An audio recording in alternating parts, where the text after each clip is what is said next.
কয়েদিদের ঝগড়া। জেলখানার ভেতর দুইজন কয়েদি রাজু ও মদন ঝগড়া করছে। তারা একে অপরকে মারার হুমকি দিচ্ছে। এমন সময় দুইজন নারী পুলিশ অফিসার মিনা ও তার সঙ্গী সেখানে আসেন। দ্বিতীয় দৃশ্য, পুলিশের ভয় ও রাজুর ফন্দি। পুলিশদের দেখে রাজু ভয় পাওয়ার অভিনয় করে। মিনা পুলিশ অফিসার রাজুকে বকা দেয় এবং মারতে চায়। রাজু তখন তার মুখ থেকে একটি সোনার চেইন বের করে মিনাকে দেয়। মিনা ও তার সঙ্গী চেইনটি পেয়ে খুব খুশি হয় এবং রাজুকে ধন্যবাদ জানায়। তৃতীয় দৃশ্য, মদনের পাল্টা চাল। রাজুর চেইন দেওয়া দেখে মদন রেগে যায়। সে বলে, দাঁড়াও, আমি তোমাদের আরও বেশি কিছু দেব। মদন তার মুখ থেকে একগুচ্ছ ডলার টাকা বের করে পুলিশ অফিসারদের দেয়। মিনা ও তার সঙ্গী টাকার বান্ডিল পেয়ে খুশিতে নাচতে শুরু করে। চতুর্থ দৃশ্য, রাজুর বড় চমক। রাজু দমে যাওয়ার পাত্র নয়। সে মদনকে সরিয়ে দিয়ে বলে, এবার আমার জাদু দেখ। রাজু তার মুখ থেকে একটি বড় সোনার নৌকা বের করে আনে।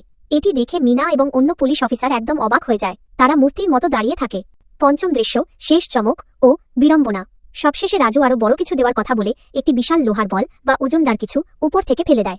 এটি দেখে মিনা এবং তার সঙ্গী ভীষণ ভয় পেয়ে যায় এবং ভিডিওটি একটি সাসপেন্স বা মজার পরিস্থিতির মাধ্যমে